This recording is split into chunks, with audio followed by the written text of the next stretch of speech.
दोस्तों, आपने बिजली का बिल भरा, मीटर का किराया भरा, फ्यूल प्राइस एडजस्टमेंट भरा, एफसी सरचार्ज भरा, क्वार्टरली टैरिफ एडजस्टमेंट के पैसे भरे, फिक्स चार्जेस भरे, इसके अलावा उसमें लगा हर टैक्स भरा, हर ड्यूटी भरी, electricity duty, television fees, general sales tax, income tax, extra tax, further tax, RS tax, फिर आपने फ्यूल प्राइस एडजस्टमेंट पर लगा जनरल सेल्स टैक्स भरा, उस पर लगा एक्स्ट्रा टैक्स भरा, फिर उस पर लगा मजीद टैक्स भरा, फिर उस पर इनकम टैक्स भरा, फिर एक्साइज ड्यूटी भरी, फिर आरएस टैक्स भरा और फिर इस सब के अलावा टोटल फ्यूल प्राइस एडजस्टमेंट भी भरा।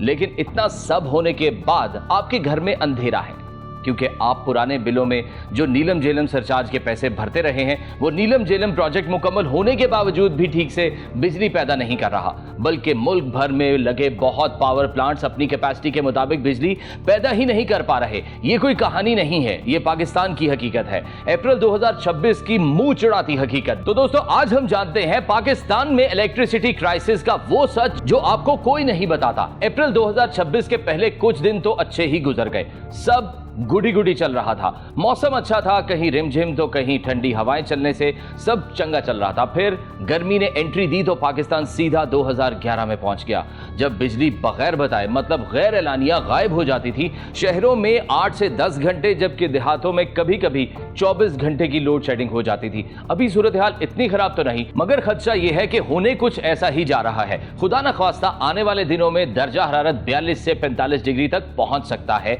और ऐसे में अगर फैसलाबाद में 12 घंटे लोड शेडिंग, कराची में 8 से 10 घंटे बिजली गायब रहे, पंजाब के देहात में 16 घंटे बत्ती ना आए, तो सोचें क्या होगा। कारखाने बंद, कारोबार ठप, गर्मी से बुरा हाल, मजदूर और गरीब बेरोजगार, बरामदात में कमी, और इस सब का मतलब आम आदमी की जेब और कौमी खजाना दोनों खाली। ऊपर से कहर की गर्मी से बचने की भी कोई सूरत ना मिले तो कैसी कयामत होगी, जब पेट में भूख की आग और बाहर से सूरज की तपश हालत खराब कर देगी। मगर ऐसा हो क्यों रहा है? आपने, मैंने, हम सब ने तो यही सुन रखा है कि पाकिस्तान की बिजली पैदा करने की सलाहियत तकरीबन 45,000 मेगावाट है, मगर इस वक्त 17-18 हजार मेगावाट के करीब बिजली चाहिए। तो डबल से भी ज्यादा कैपेसिटी, मगर पैदावार डिमांड से भी कम क्यों हो रही है? यानी हमारे पास बिजली पैदा करने की दुगनी सलाहियत मौजूद है, फिर भी आवाम अंधेरे में बैठी है। तो ऐसा कैसे और क्यों हो रहा है? यही पहेली आज हम आपके लिए सुलझाएंगे। तो सबसे पहले तो हम इस लफ्ज का मतलब समझते हैं जो बिजली के हर बहरान के दौरान बहुत बार बोला जाता है। हुकूमत, ऑपोजिशन, एनर्जी एक्सपर्ट सब इस पर बहस करते हैं कि आईपीपी बहरान की एक बड़ी वजह है। तो ये आईपीपी मुखफ़फ़ है इंडिपेंडेंट पावर प्रोड्यूसर्स का। ये वो निजी कंपनियां हैं जो पाकिस्तान में बिजली पैदा करती हैं। आमतौर पर यह समझा जाता है कि ये सरकारी नहीं बल्कि निजी इदारों के बनाए गए पावर प्लांट्स हैं, मगर इनमें ऐसे प्लांट्स भी शामिल हैं जो बनाए तो निजी कंपनीज ने हैं, मगर इनकी मालिक हुकूमत पाकिस्तान है।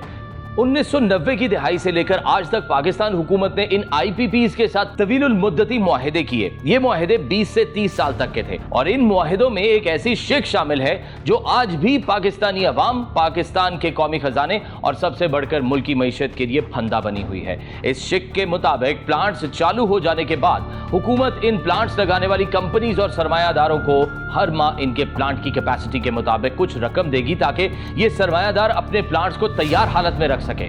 मतलब बिजली खरीदी जाए या ना खरीदी जाए, ये प्लांट्स हुकूमत की दी गई इस पेमेंट्स की मद में ऑपरेशन हालत में रहेंगे कि जब भी डिमांड हो इनसे फौरी बिजली तैयार करवाई जाए और आवाम तक पहुंचाई जा सके। तो इस अरेंजमेंट को कहा जाता है कैपेसिटी पेमेंट। सुनने में अच्छा लगा, मगर यही असल फंदा है नाजरीन। चाहे बिजली बने या ना बने, चाहे प्लांट चले या ना चले, हुकूमत हर माह इन कंपनीज को एक मुकर्ररा रकम जरूर अदा करेगी, और अपने पल्ले से तो नहीं अदा करेगी। ये पैसे हम अपने बिलों में से अदा करते हैं, बस आवाम की तसल्ली के लिए। कैपेसिटी पेमेंट और चोरी शुदा, ज़ाया शुदा, मुफ्त में इस्तेमाल करदा बिजली के पैसे ऊपर बताए गए टैक्सेस के अलावा हमें बताए बगैर बिजली की कीमत में शामिल कर दिए जाते हैं। मतलब एकदम कॉर्पोरेट डाका, और आवाम बेखबर बस ये सोचती रहती है कि पता नहीं क्यों आता है इतना बिल।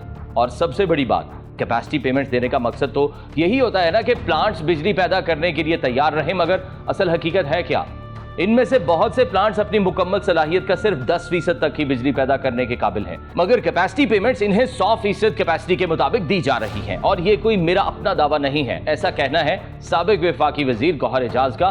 गौहर एजाज इन मुआहिदों का जायजा लेने और इन्हें तब्दील करने का मुतालबा बार बार कर रहे हैं और ये हकीकत है कि आप कैपेसिटी पेमेंट्स की वजह से बिजली 3 गुना महंगी खरीद रहे हैं। मतलब 1 यूनिट बिजली अगर आपको 10 रुपए की मिलनी चाहिए तो आपको यही यूनिट कैपेसिटी पेमेंट की वजह से 30 रुपए से भी ज्यादा का मिलता है, क्योंकि आपके बिजली के बिल का तकरीबन 70% हिस्सा सिर्फ कैपेसिटी पेमेंट्स में जाता है। यानी ये पैसा उन कंपनीज को जा रहा है जिनके प्लांट या तो बंद हैं या थोड़ी सलाहियत पर चल रहे हैं, और इसमें फिर चोरी की बिजली और मुफ्त की बिजली भी शामिल हो जाती है। तो हुकूमत बिजली बनाने वाले कारखानों को मुआहदे के मुताबिक बनने वाले पूरे पैसे अदा नहीं कर पाती। बिजली बनाने वाली कंपनीज तेल, कोयला, गैस वगैरह की सप्लाई करने वाली कंपनीज को पूरे पैसे नहीं देती। यूं कर्ज का एक चक्कर बन जाता है जिससे गर्दिशी कर्ज, सर्कुलर डेट कहा जाता है। ये रकम कुछ 100 अरब रुपए से शुरू हुई थी और इस वक्त हजारों अरब रुपए तक पहुंच चुकी है। यानी कर्ज पर कर्ज बढ़ता रहता है और अवाम के बिल भी बढ़ते रहते हैं। गौहर एजाज के दावे के मुताबिक कई पावर प्लांट्स अपनी सलाहियत का 10% से भी कम बिजली बना रहे हैं। कैपेसिटी है मगर इनको मुकम्मल पेमेंट्स नहीं मिल रही। एक कौम जो पहले से मकरूज है वो इन कंपनीज को अरबों रुपए दे रही है बगैर कोई सहूलत हासिल किए, मगर हुकूमत का इस पर क्या जवाब है? सरकारी मौक़िफ़ ये है कि ये मुआहिदे कानूनी दस्तावेजात हैं, इन्हें यकतरफा खत्म नहीं किया जा सकता। अगर ऐसा किया गया तो पाकिस्तान को बैनुल अक़वामी अदालतों में खरबों के दावों का सामना करना पड़ सकता है, मगर ये अधूरा सच है। पूरा सच ये है कि इनमें से बहुत से मुआहिदों की एक बुनियादी शिक जिसे कैपेसिटी ऑडिट कहा जाता है वो कभी पूरा ही नहीं किया गया। कैपेसिटी ऑडिट का मतलब ये होता है कि ये देखा जाए कि नस्ब होने वाला प्लांट कितना तेल इस्तेमाल करके कितनी बिजली पैदा कर सकता है। एक सादा मिसाल है, समझें तो अगर एक प्लांट के मालिक ने यह दावा किया कि उसका प्लांट एक दिन में 1 लीटर तेल इस्तेमाल करके 10 यूनिट बिजली बनाता है, तो हुकूमत ऑडिट के जरिए ये 2 चीजें चेक करेगी। एक तो ये कि इस प्लांट की बिजली बनाने की ज्यादा से ज्यादा सलाहियत कितनी है, मतलब अगर 100 यूनिट का प्लांट लगाने का दावा किया गया है तो वाकई एक दिन में 100 यूनिट बिजली बना सकता है, या फिर पूरी ताकत से चलकर भी 50 यूनिट बिजली ही बनाई जा सकती है। दूसरी तरफ ये भी देखा जाएगा कि कहीं ऐसा तो नहीं कि 1 लीटर तेल में 100 यूनिट की बजाय 200 यूनिट बिजली बन सकती हो और प्लांट मालिक ज्यादा कीमत वसूल करने के लिए 1 लीटर तेल में 100 यूनिट बनाने का गलत दावा कर रहा हो। तो बहुत सी आईपीपीज का कैपेसिटी ऑडिट कभी हुआ ही नहीं। इसके अलावा इन प्लांट्स में कुछ के ऑपरेशनल मैनुअल के जाली होने का भी इंकशाफ हुआ था। यानी प्लांट लगाने वाले सरमायाकारों ने प्लांट का असल ऑपरेशनल मैनुअल हुकूमत को जमा करवाने की बजाय जाली मैनुअल छपाया जिसमें प्लांट की कैपेसिटी और फ्यूल कंजम्पशन में घपला किया गया। तो इस तरह कौमी खजाने को खरबों रुपए का चूना लगाया गया। 2019-20 में हुकूमत की जानिब से एक कमीशन बनाया गया था जिसने एक रिपोर्ट में ऊपर किए गए तमाम इंकशाफात किए थे। इस कमीशन की रिपोर्ट को मोहम्मद अली कमीशन रिपोर्ट कहा जाता है। इसी रिपोर्ट के मुताबिक कौमी खजाने को इन घपलों की वजह से तकरीबन 1000 अरब रुपए का नुकसान उठाना पड़ा। डॉलर्स के रेट में फर्क के मुताबिक ये रकम तकरीबन 6 अरब डॉलर बनती है और आज के रेट में 6 अरब डॉलर तकरीबन 16 खरब रुपए बनते हैं। नाज़रीन, इस रिपोर्ट में इंकशाफात सामने आने के बाद हुकूमत ने यह ऐलान किया था कि ऐसे तमाम प्लांट्स का कैपेसिटी ऑडिट होगा। मुआहिदे की खिलाफ वर्जियां और घपले साबित होने पर इन प्लांट्स को जुर्मानों का भी ऐलान किया गया था। अगर ऐसा हो जाता तो अवाम को सस्ती बिजली मिल सकती थी, मगर फिर अंदर खाते कुछ मुकमुका जैसा हुआ और ना तो इन प्लांट्स को जुर्माने हुए और ना ही इससे लूटा गया पैसा वापस लिया गया। हुकूमत ने बजाय मसले का मुस्तकिल हल करने के ज़रई और घरेलू सार्फिन के लिए सब्सिडीज दी, मगर ये सब्सिडीज खुद मजीद सर्कुलर डेट बढ़ाने का सबब बन गई। मगर ये अकेला मसला नहीं था। कैपेसिटी पेमेंट के पैसे बिलों में शामिल करने के बाद हुकूमत अवाम पर 40 से 45% तक के टैक्सेस भी बिलों में शामिल करती है।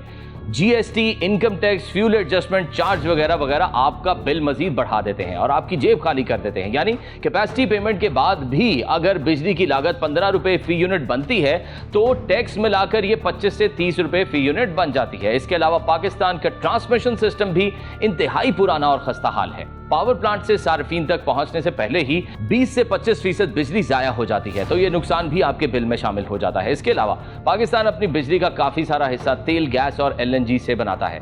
जब भी रुपए की वैल्यू गिरती है और डॉलर का रेट बढ़ता है तो तेल, गैस और एलएनजी से बनने वाली बिजली खुद ब खुद महंगी हो जाती है। और मौजूदा लोड शेडिंग की बड़ी वजह यह भी है कि ईरान अमेरिका तनाज़े की वजह से एलएनजी पर चलने वाले प्लांट्स पूरी बिजली पैदा नहीं कर पा रहे और तेल से बिजली बनाने वाले प्लांट से बिजली बनाई गई तो ये इंतहाई महंगी पड़ेगी। तो हुकूमत के मुताबिक लोड शेडिंग करके वो आवाम को ज्यादा बिलों से बचा रहे हैं। यही वजह है कि आज 42,000 कैपेसिटी के बावजूद बिजली की पैदावार सिर्फ 13-14 हजार मेगावाट है। बाकी हर चीज पर इख्तलाफ हो सकता है, मगर सच ये है कि हुकूमतों की गलत पॉलिसियां ही पाकिस्तान को यहां तक ले आई हैं। तो दोस्तों यहां यह तय हो गया कि गैर जरूरी और महंगे प्लांट्स लगाए गए, सनत नहीं बढ़ी, रोजगार नहीं बढ़ा, डिमांड नहीं बढ़ी, प्लांट लगते रहे, कैपेसिटी पेमेंट्स बढ़ती रही और माहिरीन के मुताबिक आईपीपी से होने वाले महंगे मुआहिदों में कमीशन और करप्शन का भी अंसर शामिल होता रहा।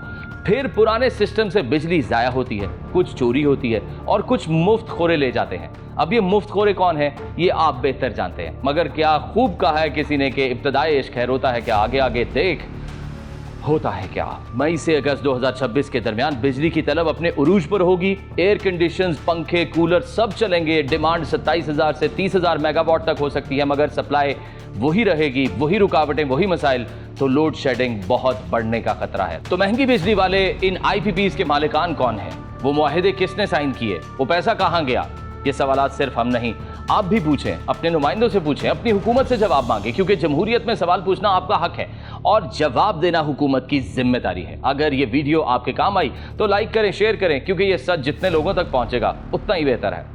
आपसे मुलाकात होगी अगली वीडियो में। टिल देन अल्लाह हाफिज।